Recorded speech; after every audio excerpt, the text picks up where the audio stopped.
সবাইকে স্বাগত the deep ডাইভে। ভাষার একটা বেশ মজার ব্যাপার আছে জানেন। কি রকম? কিছু শব্দ আছে যারা দেখতে বা শুনতে প্রায় যমজ ভাইয়ের মতো, কিন্তু ওদের স্বভাব, ওদের ব্যবহার একদম আলাদা। ঠিক। বিশেষ করে জিআরই এর মতো পরীক্ষার জন্য এই যমজ ভাইদের ঠিকঠাক চেনাটা খুব জরুরি। আচ্ছা আজ আমাদের হাতে লেক্সিকন অফ নিউয়ান্স থেকে ঠিক এমনই কিছু শব্দ আছে। আচ্ছা আর আমরা দেখব কিভাবে এই শব্দগুলো শুধু পরীক্ষার নম্বর নয়, বরং আমাদের চিন্তাভাবনাকেও আরও ধারালো করে তুলতে পারে। একদম। ভাষার আসল সৌন্দর্যটাই তো এই সূক্ষ্মতার মধ্যে। হ্যাঁ, এটা অনেকটা ধরা যাক একজন শেফের মশলার বাক্সের মতো। বাইরে থেকে তো সব গুঁড়ো মশলা প্রায় একরকমই দেখতে লাগে, ঠিক। কিন্তু কোনটা ঝাল, কোনটা মিষ্টি আর কোনটা খাবারের রংটাই বদলে দেবে সেটা না জানলে তো রান্নাটাই মাটি। শব্দের ক্ষেত্রেও ব্যাপারটা ঠিক তাই। দারুণ উপমা।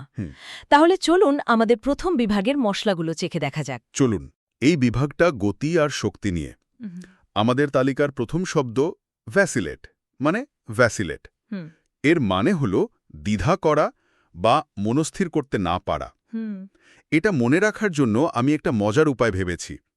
ভ্যাকিউম ক্লিনার যেমন পরিষ্কার করার সময় এদিক ওদিক নড়াচড়া করে, অসিলেট করে, হ্যাঁ, ঠিক তেমনি আমাদের মন যখন দুটো সিদ্ধান্তের মধ্যে দোল খায় তখন সে ভ্যাসিলেট করে। যেমন she vacillated between two career choices. এই মনে রাখার কৌশলটা কিন্তু শব্দটার মূল পার্থক্যের দিকেই ইঙ্গিত করছে। তাই? কিভাবে?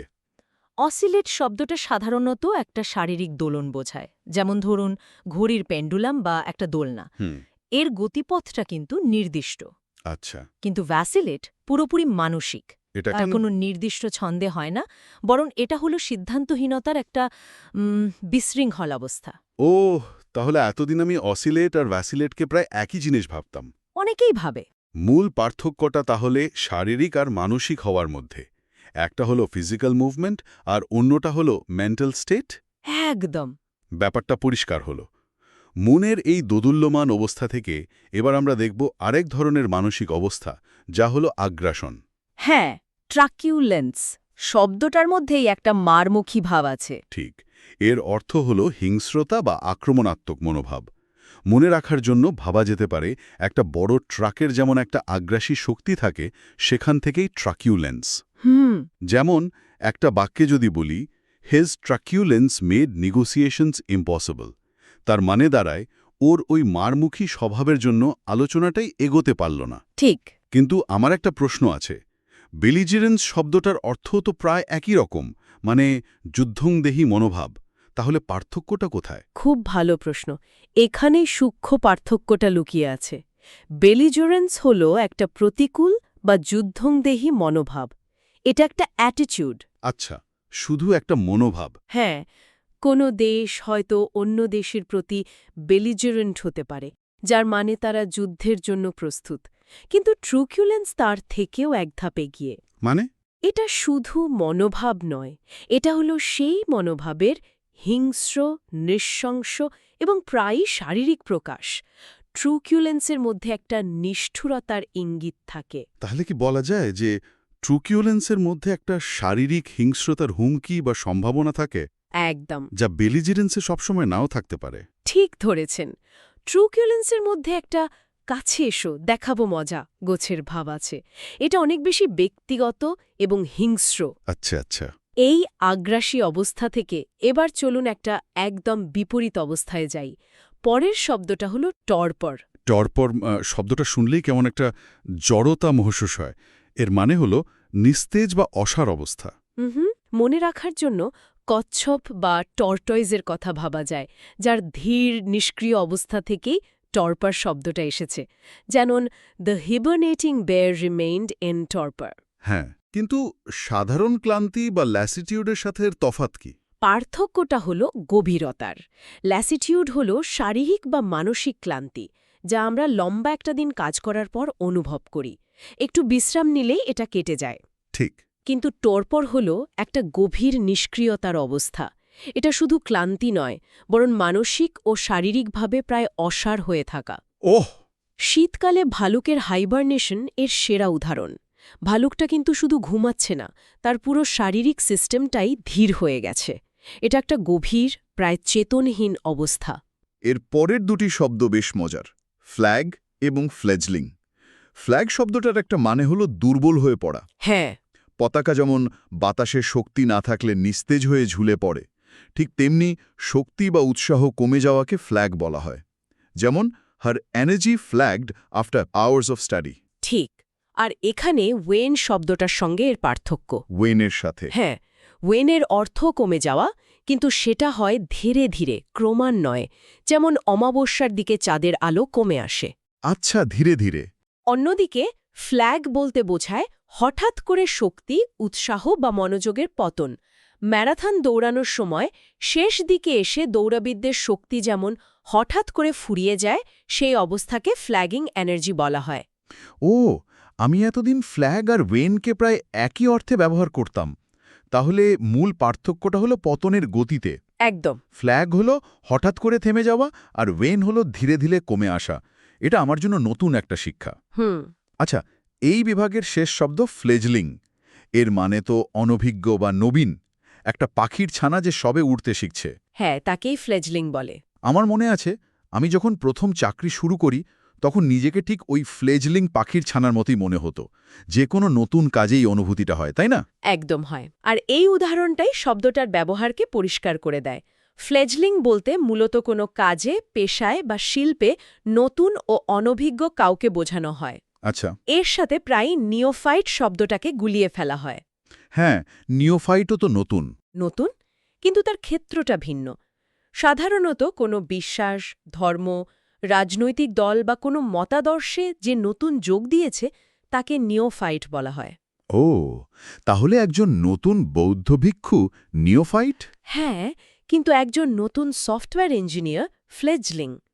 তাহলে এই ভাগের শব্দগুলো থেকে একটা জিনিস পরিষ্কার হলো, ইংরেজি ভাষায় শুধু কাজের বর্ণনা দিলেই হয় না, সেই কাজটা কিভাবে হচ্ছে, হঠাৎ করে নাকি ধীরে ধীরে, মানসিক নাকি শারীরিক, এই বিষয়গুলোও খুব গুরুত্বপূর্ণ।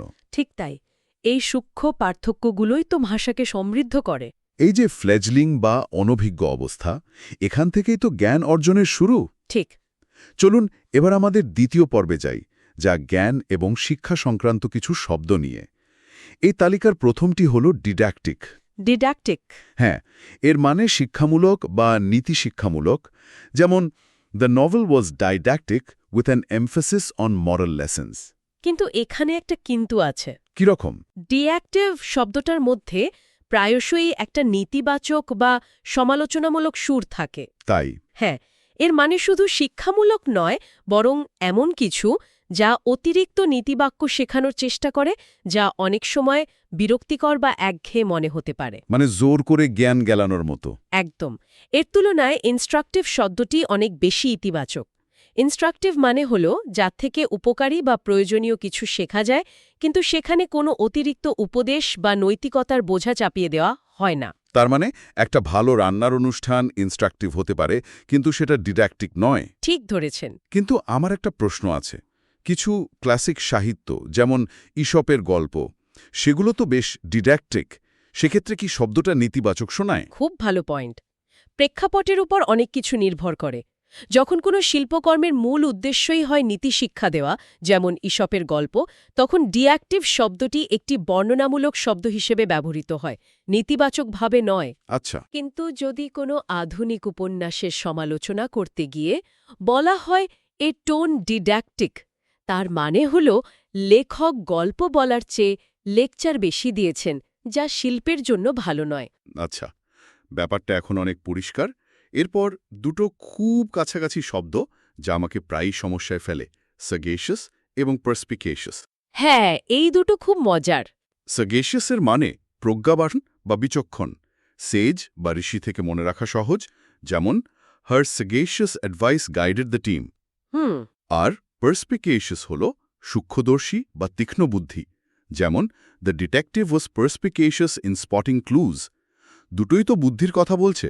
হ্যাঁ, দুটোই বুদ্ধিমত্তার পরিচায়ক, কিন্তু এই বুদ্ধির উৎস আর ধরন আলাদা। সাগেশিয়াস হল অভিজ্ঞতা প্রসূত জ্ঞান বা প্রজ্ঞা। অভিজ্ঞতার ফসল। একদম। এটি গভীর বিচার বুদ্ধি এবং বাস্তবসম্মত সিদ্ধান্ত নেওয়ার ক্ষমতাকে বোঝায়। একজন গ্রামের বয়স্ক মানুষ যিনি হয়তো প্রাতিষ্ঠানিক শিক্ষায় শিক্ষিত নন, কিন্তু জীবন সম্পর্কে তার গভীর জ্ঞান আছে, তিনি স্যাগেশিয়াস। আর পার্সপিকেশিয়াস? ছে ফেলার ক্ষমতা। শার্লক হোমস হলেন পার্সপিকেশিয়াসের সেরা উদাহরণ। ওহ, দারুণ। তিনি ছোট ছোট সূত্র থেকে বড় সত্যটা বের করে ফেলেন। তাহলে বলা যায় স্যাগেশিয়াস হল অভিজ্ঞতার গুরু, আর পার্সপিকেশিয়াস হলেন পর্যবেক্ষণের জাদুকর। খুব সুন্দর বলেছেন, ব্যাপারটা তাই। এবার বাকি দুটো শব্দ, স্কলারলি এবং ইনস্ট্রাকটিভ। স্কলারলির বাংলা অর্থ বিদ্বানসুলভ। স্কলারলি শব্দটি কেবল জ্ঞানের পরিমাণের ওপর জোর দেয় না, বরং পাণ্ডিত্যপূর্ণ কাজের পদ্ধতি বা ধরনের ওপর বেশি জোর দেয়। আচ্ছা, পদ্ধতির ওপর। হ্যাঁ, যেমন একটি লেখায় যদি প্রচুর তথ্যসূত্র, গভীর বিশ্লেষণ এবং একটি নির্দিষ্ট একাডেমিক কাঠামো থাকে, তবে তাকে স্কলারলি বলা হবে। ঠিক। অন্যদিকে ইনস্ট্রাকটিভ শব্দটি, যেমনটা আগেই বলা হলো, শেখার জন্য সহায়ক এবং উপকারী। ইউটিউবের একটা হাউ টু ভিডিও খুব ইনস্ট্রাকটিভ হতে পারে, কিন্তু সেটা স্কলারলি নয়। খুব ভালো উদাহরণ। জ্ঞান তো এক ধরনের সম্পদ। এবার চলুন সত্যিকারের টাকা পয়সার জগতের কিছু শব্দ নিয়ে কথা বলা যাক। আচ্ছা। আমাদের শেষ বিভাগটি অর্থ ও সম্পদ নিয়ে। প্রথমেই আসছে দুটি শব্দ, অপুলেন্স এবং অ্যাফ্লুয়েন্স। অপুলেন্সের মানে ঐশ্বর্য বা বিলাসিতা, যেমন the palace reflected royal opulence. আর অ্যাফ্লুয়েন্স মানে ধন সম্পদ বা সমৃদ্ধি। দুটোই তো সম্পদ বোঝাচ্ছে, তাই না? হ্যাঁ, কিন্তু পার্থক্যটা হল প্রদর্শন বনাম অবস্থা। অ্যাফ্লুয়েন্স হল সম্পদ থাকা, এটি একটি অবস্থা। শুধু থাকা। হ্যাঁ, একজন মানুষ আর্থিকভাবে সচ্ছল, এটাই অ্যাফ্লুয়েন্স। কিন্তু অপুলেন্স হল সেই সম্পদের বিলাসবহুল প্রকাশ বা জাঁকজমকপূর্ণ প্রদর্শন। ও, একজন ব্যক্তি অ্যাফ্লুয়েন্ট হতে পারেন কিন্তু খুব সাদাসিধা জীবনযাপন করতে পারেন। কিন্তু অপুলেন্স সবসময় জাঁকজমকপূর্ণ, যা চোখে পড়ার মতো। তার মানে কেউ হয়তো খুব অ্যাফ্লুয়েন্ট, কিন্তু সোশ্যাল মিডিয়ায় কোনো জাঁকজমক দেখায় না। আর যার অপুলেন্স আছে তার ইনস্টাগ্রাম ফিড দেখলেই বোঝা যাবে। একদম ঠিক ধরেছেন, অপুলেন্স হল সম্পদের প্রদর্শনী। আচ্ছা। এবার তিনটি শব্দ যা প্রায়ই একসাথে আসে এবং একটা আরেকটার সাথে সম্পর্কিত: অ্যাভারেজ, মিজারলি এবং পার্সিমোনিয়াস। হ্যাঁ, এই তিনটি শব্দকে আমার একটা দুষ্টু পরিবার মনে হয়। অ্যাভারেসের মানে তো লোভ বা অর্থলোভ। মিজারলি মানে কৃপণ, যে টাকা খরচ করতে চায় না। আর পার্সিমোনিয়াসও কৃপণ, কিন্তু বলা হয় এটা আরও বেশি। এই তিনটি শব্দের মধ্যে সম্পর্কটা ঠিক কি? এই তিনটি শব্দের মধ্যে একটা সুন্দর ক্রম বা পর্যায় রয়েছে। অ্যাভারেজ হল কারণ, এটি সম্পদ আহরণের অদম্য লোভ। আচ্ছা, লোভটা হলো কারণ। হ্যাঁ, এটা হলো টাকা জমানোর তীব্র আকাঙ্ক্ষা। এবার এই জমানো টাকা নিয়ে কি করা হবে, এখানেই আসছে মিজারলি আর পার্সিমোনিয়াস। মিজারলি হল সেই অর্জিত সম্পদ খরচ না করার মানসিকতা। মানে যাকে আমরা কৃপণ বলি। ঠিক, একজন কৃপণ লোক যার অনেক টাকা আছে, কিন্তু সে ছেঁড়া জামা পরে ঘুরে বেড়ায়। আর পার্সিমোনিয়াস? পার্সিমোনিয়াস হল সেই মানসিকতার চরম রূপ। এটা এমন এক ধরনের কৃপণতা যেখানে সামান্য এবং প্রয়োজনীয় খরচের ক্ষেত্রেও অতিরিক্ত কার্পণ্য করা হয়, যা প্রায়শই অন্যের বিরক্তি বা হাসির কারণ হয়। মিজারলিয়ের থেকেও বেশি। হ্যাঁ, পার্সিমোনিয়াস শব্দটি মিজারলিয়ের থেকেও বেশি নেতিবাচক শোনায়। আমার এক পরিচিত মানুষ আছেন যিনি এতটাই পার্সিমোনিয়াস যে তিনি বন্ধুদের সাথে নামি রেস্টুরেন্টে গিয়ে শুধু এক গ্লাস পানি চেয়ে বসেন, কারণ সেটা ফ্রি। অবিশ্বাস্য। তাহলে বলা যায় অ্যাভারিস হলো টাকা জমানোর রোগ, আর মিজারলি ও পার্সিমোনিয়াস হলো সেই টাকা খরচ না করার বিভিন্ন স্তর। ঠিক তাই। দারুণ। আজকের আলোচনা থেকে একটা বিষয় খুব পরিষ্কার: শব্দের গভীরে গেলে ভাষা ব্যবহারের অভিজ্ঞতাটাই সম্পূর্ণ বদলে যায়।